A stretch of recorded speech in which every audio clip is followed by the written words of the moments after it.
Thank you very much. My question is for President of DRC. Ma question est adressée au président de la RDC.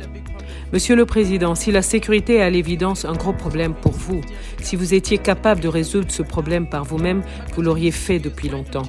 Alors je voudrais savoir pourquoi vous refusez de collaborer au sein des processus de Luanda et de Nairobi afin de trouver une solution durable à cette crise sécuritaire.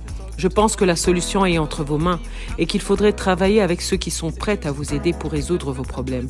Je suis du Rwanda et nous croyons tous que la sécurité est nécessaire pour l'investissement et le tourisme. Donc faites votre part pour trouver une solution. Si vous êtes rwandaise, vous devez savoir qu'il y a eu au mois de novembre une discussion qui a abouti à la définition d'une feuille de route pour sortir justement de cette crise.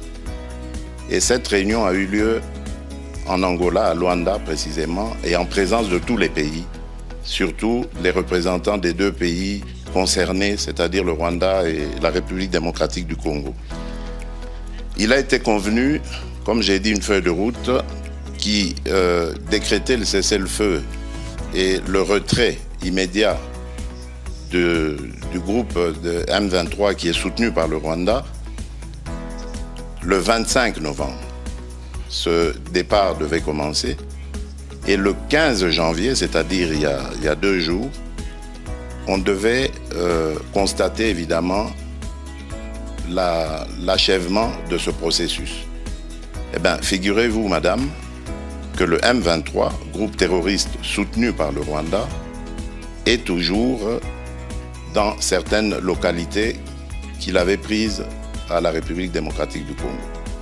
Malgré les pressions internationales, ce groupe maintient sa position, fait semblant de se mouvoir, mais en fait, il se redéploie d'une certaine manière et reste dans ces localités.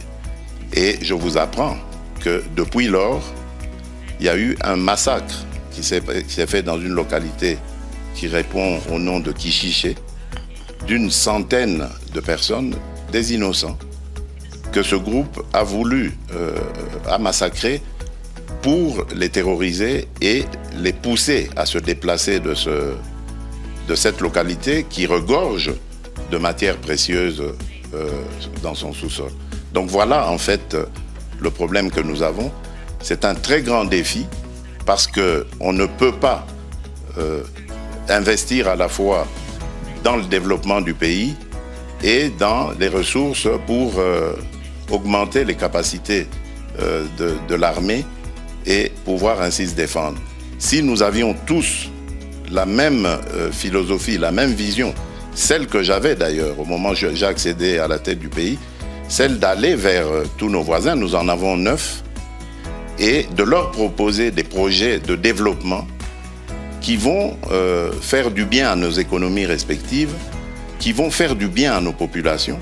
Et je peux vous citer comme ça, pour chaque pays, chacun des 9 voisins que nous avons, quel est le projet dans lequel le projet que j'avais proposé et dans lequel j'invitais que nous nous investissions tous pour aller vers ces échanges commerciaux, économiques et autres qui allaient amener la paix et garantir la stabilité de la région.